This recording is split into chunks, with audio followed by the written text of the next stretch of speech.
โดยสบายดีสบายดีสบายดีเนาะทางผู้สาวโสดทุกคนมื้อนี้ก็ได้ก็เป็นผู้จบผู้งามนั่นแหละเนาะโดยก็เลยขออนุญาตถามมีชื่อจังไดเนาะสื่อนิ่มบ้านแช่เพชรอายุ22ปีโอ้อายุ22ปีเนาะแม่นอืมน้องนี่อายุ22ปีอ่าที่ผ่านมานี่จังไดเคยผ่านการแต่งงานมาแล้วบ่บ่เคยบ่เคยเนาะและเคยมีแฟนบ่แฟนเคยมีอยู่อืแต่ว่าปัจจุบันนี่จังไดยังปัจจุบันนี้โสดโสดแล้วแม่นโอ้แล้วอยู่เป็นโสดมาโดนปานใดนะอ่า5-6เดือนแล้วจ้ะ6เดือนที่ผ่านมาน่ะเคยล้มจังไดคนแถวเมืองบ้านเมืองเขาเองนี่บ่ แม่นร่มแต่คนลาวบ้านเมือืองเขาเองมดูลมที่ผ่านมาเป็นคนมีอายุหลายกว่าบ่หรือว่าอายุสำคัญอ่ามักคนอายุหลายกว่าอืมมักอายุหลายปานใดประมาณ26-27ขึ้นขึ้นไปแม่นบ่แม่นแบบขึ้นไปได้เรื่อยๆบ่ขึ้นไปได้ประมาณ4-50อืประมาณ4-50เนาะแม่นโอ้โดยเป็นจั่งใดคือว่ามักคนอายุหลายกว่าเราอ่า เขามักนิสัยผู้ใหญ่แหน่แล้วก็เอาใจเก่งอืมักคนแบบเอาใจเก่งโอ้ถ้ามาเอาใจเก่งมันก็มีหลายรูปแบบหลายทางเนาะสำหรับน้องนิ่มนี่มักเอาใจเก่งทางด้านใดเอาแบบแบบตามใจเราทุกอย่างแบบเราอยากกินหยังอยากเฮ็ดหยังสิโอ้ในเรื่องทางด้านนี้เนาะ อืมดูหนุ่มๆผู้ใดที่มักเอาใจสาวๆเนาะอาโดยที่ผ่านมาเนี่ยได้เคยแบบถ่ายคลิปหรือว่าเปิดได้หาคู่มีอยู่บ่บ่เคยครั้งแรกนี่เป็นครั้งแรกเนาะเป็นจั่งใดมีผู้แนะนำให้บ่หรือว่าอยากออกมาเปิดเองอ่าอยากออกมาเปิดเองอืมโดยและมาเปิดใจในมื้อนี้เนาะอายุ22ปีถ้าว่ามีคนมักฮักอีหลีนี่ก็พร้อมที่จะสละโสดเพิ่นบ่ คันมีคนมักฮักอีหลีก็พร้อมที่จะสละโสดอืโดยคือน้องก็เป็นหัวใจผู้งามเนาะอยากรู้ว่าสเปกน้องมักหนุ่มแบบใดมักสเปกโดยมักคนสูงบ่ตุ้ยบ่จ้อยอืมเข้ม นี่คือหน้าตาแบบใดก็ได้แบบใดก็ได้บ่แม่นโอ้ทรงโจรก็ได้บ่ เอาแบบธรรมดาธรรมดาบ่หล่อือก็ได้มแบบว่าเบิ่งแล้วแบบว่าถ้าว่าภาษาบ้านเฮาก็งามในหูงามในตาเนาะแม่นแบบอืมถึกในตาเขาซะโดยอันนี้คือสเปกเนาะทุกคนเนาะที่วางมาไว้แต่เรื่องนิสัยหรือว่าบุคลิกในการแต่งตัวแต่งกายของเพิ่นนี่จ้ะอ่าเรื่องแต่งตัวก็แล้วแต่เราเลยอืแบบมเฮาแนวใดก็ได้แล้วแต่เรามักแล้วแต่เราถนัดเนาะ บุคลิกนิสัยใจคอก็นิสัยดีนิสัยดีหั้นแหละ รวมๆก็คือว่าคนนิสัยดีเนาะแม่นสุดนำนิสัยดีแหละเนาะอันใดก็อืโดยแต่ว่าน้องแบบว่ามักคนที่มีอายุหลายกว่าถ้าว่าในกรณีคนที่มีอายุนั้นอย่างเช่นแบบสัก40เนาะยกตัวอย่างมาเนาะแต่ว่าเพิ่นนี่อาจจะเคยผ่านการแต่งงานมาแล้วเด้จ้ะผ่านการแต่งงานมาแล้วก็ขอให้โสดแล้วก็จึงเข้ามาร่วมได้แต่ว่ามีลูกมานำนี่ได้บ่มีลูกมานำก็ได้อยู่ได้อยู่ถือว่ารับได้เนาะแต่ว่าโสดลูกติดก็ตามเนาะแต่ว่าอย่าโสดเมียติดมาแล้วพอเนาะ แม่นอาโดยถ้าว่ามีคนเข้ามาล้มแล้วเนาะแบบน้องก็มักเพิ่นก็มักน้องนี่สิเบิ่งกันดนบ่จั่งสิสละโสดนำกันเฮาก็เว้าบ่ได้ก็แล้วแต่เรานำ อืมถ้าเราจริงใจก็พร้อมที่จะสละโสดขึ้นอยู่กับคนสองคนตกลงกันเนาะบ่ว่าสิเป็นแบบว่าทางฝ่ายชายบางทีฝ่ายชายพร้อมฝ่ายหญิงอาจจะยังบ่พร้อมก็มีเนาะฝ่ายหญิงพร้อมหรือว่าฝ่ายชายก็ยังบ่พร้อมเนี่ยอาจเป็นไปได้ตัวนี้แม่นอืมโดยก็ถือว่าในการเปิดใจนี่ก็ถ้าว่ามีคนรักมีคนจริงใจก็พร้อมที่จะสละโสดนำเนาะแล้วต้องเลือกอยู่บ่ว่าเพิ่นต้องเป็นหนุ่มไทยหนุ่มลาวนี่นะ อ่าไทยก็ได้ลาวก็ได้บ่เลือก ถือว่าทั้งสองฝั่งนี่ก็ถือว่าได้เนาะถ้าในกรณีแบบว่าทั้งสองฝั่งนี่แต่ว่าเพิ่นเฮ็ดงานอยู่ทางไกลหรือว่าต่างประเทศเนาะก็สิลงนำได้บ่อ่าคันอยู่ใกล้ก็ร่มนั้นได้ลงนำได้แม่นบ่อืมถือว่าในการหาครูเนาะเรื่องสาระโสดถ้าว่าบ่ได้มื้อหนึงได้สาระโสดแล้วไปอยู่นำสามีได้บ่นี่อ่าไปอยู่นำก็ได้ได้แม่นบ่อยู่ไกลก็ได้อยู่ใกล้ก็ได้อืมอยากถามแบบใจมักส่วนตัวนะระหว่างไปอยู่นำสามีหรือสามีมาอยู่นำเฮานี่อยากเจอตัวใดหลายกว่านี่ อ่าก็ในใจก็อยากให้มาอยู่เพื่อนตัวเอง อืมแต่ว่าอยู่นำแม่ก็อยู่ผู้เดียวมีอ้ายมีน้องบ่ซะไอ้น้องมี มีกันจักคนนำมันมีหาคนห้าเขาคนเป็นลูกหลาน โอ้ลูกสาวหลานอกนั้นเพิ่นสร้างครอบครัวมาแล้วสร้างครอบครัวไปแล้วอืคนหนึ่งมก็อยู่เวียงก็อยู่ไทยอืมก็อยู่ต่างเมืองโอ้กับก็ถือว่าผู้หนึ่งก็เอาเมียอยู่เพื่อนอืมถือว่าได้สร้างครอบครัวบางแม่นส่วนก็แยกย้ายกันไปเนาะอืมก็ถือว่าถ้าว่าได้สร้างครอบครัวถ้าว่าเลือกได้เนาะถ้าเป็นไปได้เนาะก็อยากได้มาอยู่นำเนาะแม่นอืมโดยถ้าในกรณีที่แบบได้สารแบบเห็นก็คือว่าคือน้องนี่ผู้หน้าตาดีผู้เจ้าผู้งามแต่อยากมาเยี่ยมมายามอยู่เฮือนนี่อนุญาตให้เพิ่นมาบ่อนุญาตให้มาต้องรู้จักกันดนบ่จั่งสิให้เพิ่นมาได้ก็ก็บ่ดนประมาณอาทิตย์หนึ่งสองอาทิตย์เป็นเดือนก็ได้แบบว่าศึกษาแบบพอได้ฮู้กันเนาะจังว่าจะมาหาได้เนาะโดยอืมและสำหรับน้องนี่ล่ะซะปัจจุบันนี่ใช้ได้เฮ็ดงานหยังอยู่บ่ปัจจุบันนี้ยังบ่ทันได้เฮ็ดเวียกมีแต่ขายเลขโอ้เพราะว่าฮักก็ออกแต่เวียกเก่ายูนิคอร์นอืมเฮ็ดงานอยู่นี่คอนดนปานใด2 ปีอ๋อออกมานี่ดนแล้วบ่นี่ประมาณเดือนปลายแล้วเป็นจั่งใดคือว่าต้องออกจากงานพ่อบ่สบายเลยออกมาดูแลเพิ่นอืแต่ตอนมนี้เพิ่นได้เสียไปแล้วโอ้อะเสียใจนำเนาะโดยโอ้เพิ่นดนแล้วบ่เพิ่นเสียไปแหน่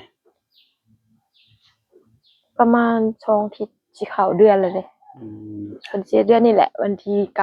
9โดยก็คือปัจจุบันนี่ก็อยู่กับแม่แม่นอยู่กับแม่ถ้าแม่เพิ่นอายุหลายปานใดแล้วเนี่ยแม่50 52 53เป็นจั่งใดสุขภาพเพิ่นอ่าสุขภาพเพิ่นก็บ่ค่อยดีปานใดเพราะว่าเพิ่นเฒ่าแล้วเพิ่นแบบขออนุญาตนำเพิ่นมีโรคประจำตัวบ่ก็ยังบ่มี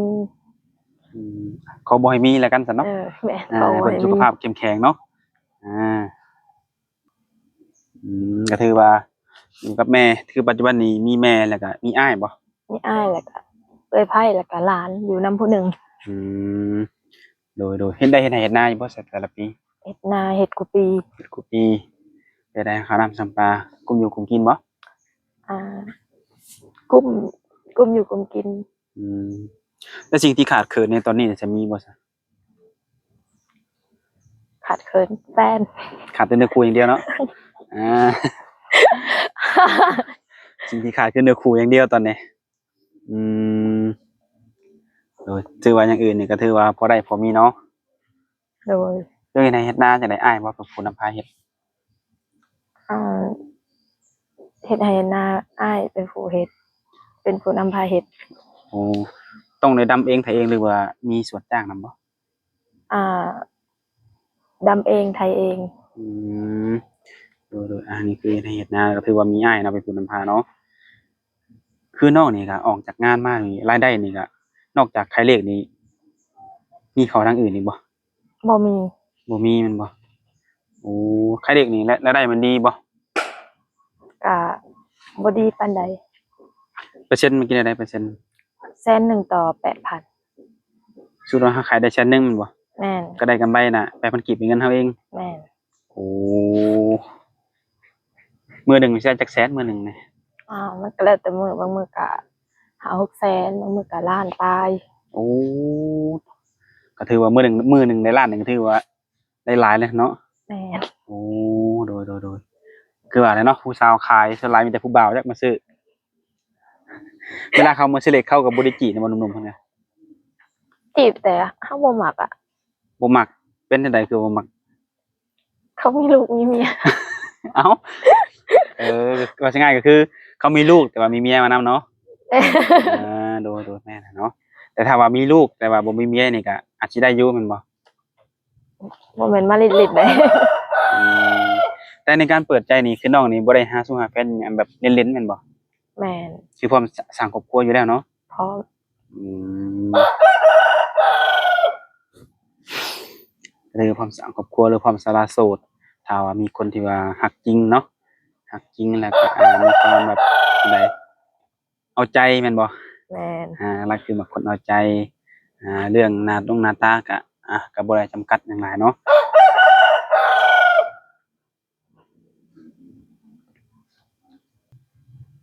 ถือว่ามาเฮือนน้องนี่ก็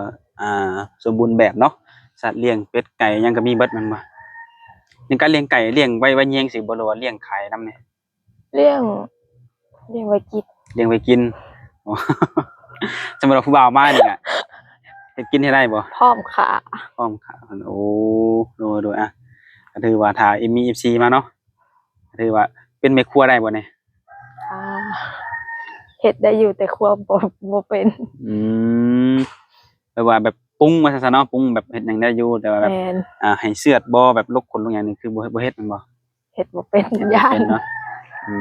มโดยแล้วแต่ละมื้อนี่ผู้ใดเฮ็ดอยู่เฮ็ดกินซะอ่าตอนเช้าก็จะเป็นเอื้อยไผแต่ตอนแลงก็เราเลิกเวียกมาก็เฮาเป็นคนเฮ็ดโอ้โดยก็เรียกว่าการแต่งอยู่แต่งกินนี่ก็เป็นแบบว่าของแบบจังไดแบบได้มาสำเร็จรูปแม่นบ่แบบบ่ได้เชือดบ่ได้หยังเนาะเฮ็ดได้บ่จนนี้นะได้แบบเป็นชิ้นหมูบ่ชิ้นหยังนี่ก็ถือว่าได้เนาะ แม่นแต่ถ้าว่าให้เชือดเป็ดไก่นี่คือสิบ่ได้เนาะอืมเคยไปเฮ็ดงานทางไกลบ่นอกจากนี้ก่อนเนี่ยบ่เคยบ่เคย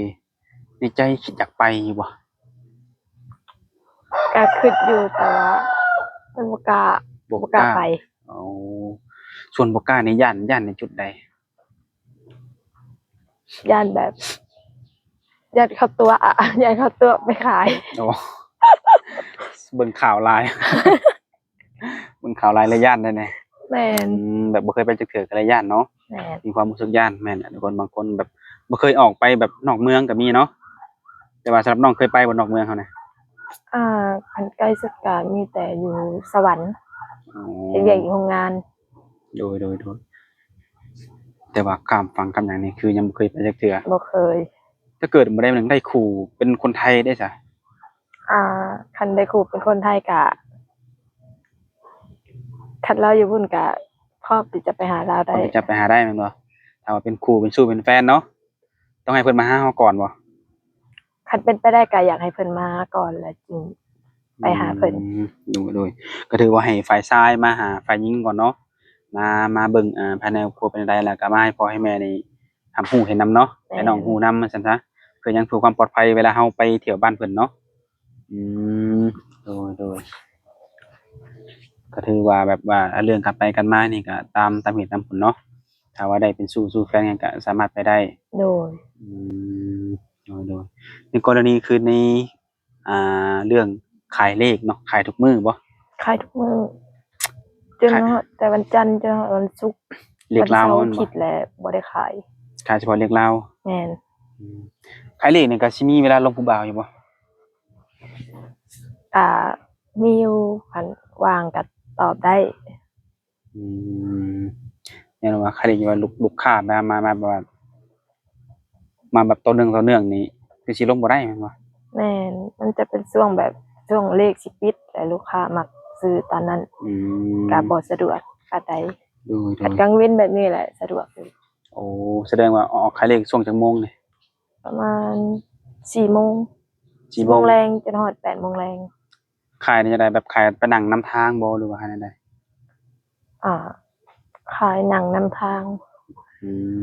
แบบว่าแบบลูกค้าทางบ้านอื่นไกลไปไกลมาเพิ่นแวะซื้อได้เนาะแม่น อืมโดยถ้าเกิดว่าหนุ่มๆอยู่ฝั่งไทยเพิ่นอยากอุดหนุนซื้อซอยนี่ได้บ่ก็คันอยากอุดหนุนซื้อซอยก็ได้ โอ้โอนจ่ายได้เนาะถ้าเพิ่นถูกเด้ซะคันบ่ถูกก็โอนโอนกลับบ่โอนฝากไว้ให้เรามาเอาเนาะ เออ ให้เรามาเอาอยู่เฮือนเลยต้องให้เรามาเอาอยู่เฮือนเนาะอืแม่นโดยทุกคนนี่ก็คือเป็นสาวโสดทุกคนเนาะที่เพิ่นนี่ก็ยังบ่ทันเคยผ่านการแต่งงานเนาะก็อยู่เป็นโสดมานี่ก็5เดือนแล้วมื้อนี้ก็เปิดใจเป็นมื้อแรกเพิ่นก็อยากได้สู่ได้แฟนถ้าว่าลงกันไปแล้วแบบว่าเป็นเรื่องเป็นราวเนาะก็สามารถพร้อมสร้างครอบครัวไปนำกันเนาะบ่ว่าสิเป็นพ่อห้างพ่อหมายเพิ่นก็สามารถร่วมนำได้เนาะทุกคนก็ที่เหลือก็เหลือแต่ว่าหนุ่มๆเนาะเพิ่นสิเข้ามาในรูปแบบใด สิจริงจังบ่หรือว่าล้มเล่นๆบ่นี่ก็เราก็ยังบ่ฮู้ตัวนี้เนาะมีแต่ว่าเบิ่งกันไปเรื่อยๆหั้นนะแล้วจั่งใดข้อมูลทางติดต่อให้หนุ่มๆนี่มีหยังแหน่มี LINE แล้วก็แอปเฟมี ซ LINE แอปเฟซถือว่า3อย่างนี้แจกได้หมดเลยเนาะได้ก็สิได้เนื้อคู่ไว้อยู่ดอกซันเนาะเพราะว่าเป็นเอาง่ายๆคือแบบสะดวกหมดทั้ง3ทางเนาะอืมโดยทุกคนเนาะก็ถือว่ามาเพิ่นมื้อนี้เป็นมื้อแรกก็สิขอเอาส่ำนี้ก่อนทุกคนเนาะสำหรับเรื่องราวเพิ่นจะเป็นแนวใดสิได้เนื้อคู่ทางใดสิได้